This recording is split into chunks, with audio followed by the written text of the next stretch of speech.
Have you ever wondered why some homes feel like sanctuaries while others feel heavy with worry? Have you ever questioned whether spiritual practice at home can truly change the flow of your life? Can the presence of a sacred text really shield a household from misfortune and invite abundance? Welcome back to the channel that dives beneath surface rituals to uncover the deep energy of devotion. Today, we explore one of the most profound and overlooked spiritual tools, a sacred sutra that, when honored with sincerity, transforms the very fabric of your home and life. There's a timeless belief held by masters and practitioners across generations: when a certain sutra is respectfully enshrined in the household, not just physically, but energetically, it serves as a living field of light. It becomes more than paper. It becomes a guardian, a magnet for merit, and a mirror that reflects back your truest intentions. Let us begin with the story of a humble farmer named Hari. He lived in a small house with his wife and 2 children. Struggles were constant: failing crops, health issues, arguments within the family. One day, an old wandering monk passed by and stayed for tea. As they talked, the monk said, "You work hard, but your home lacks spiritual ground. Use our seeds in soul without sun." Hari asked what he meant, and the monk explained, "Keep this sutra in your home, not just on a shelf but in your heart. Chant it daily, respect it as you would your ancestors, live its wisdom." With that, the monk handed him a worn copy of a sacred text. Hari did as instructed. Every morning, he lit a lamp, placed water near the sutra, and chanted even if only a few verses. His wife, skeptical at first, began to join. Slowly, something shifted, not dramatically, but steadily. The air felt lighter, arguments decreased, their sickly son recovered, parvases improved, strangers offered help without being asked. The family didn't become rich, but they became peaceful, and that was more valuable. Why did this happen? Because sacred texts are not dead scriptures. They are frequencies. They carry the vibration of awakened consciousness. When you place them in your space with reverence, you're not just storing words, you're inviting a living presence into your environment. But beware. This is not about superstition. It's about resonance. A sacred sutra doesn't work like a magic charm.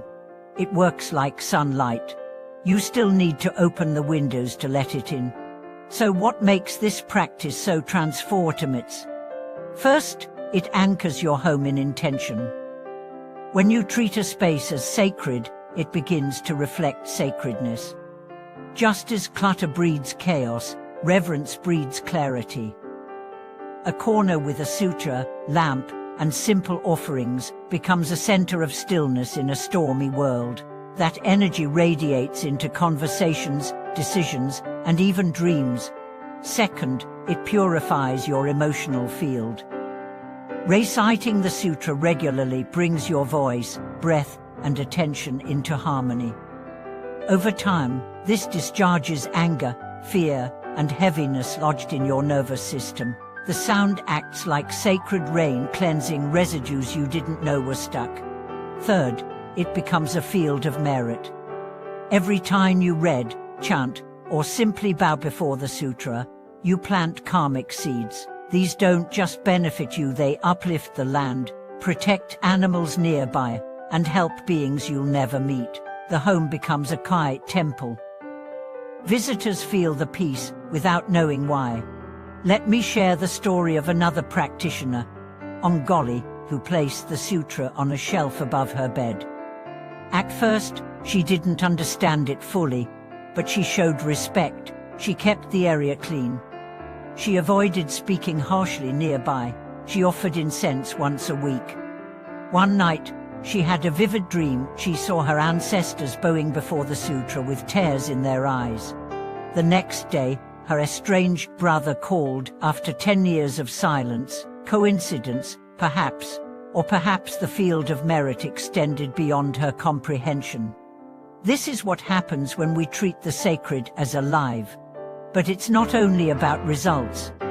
It's about relationship. Think of the Sutra as a wise elder in your home. Would you ignore them?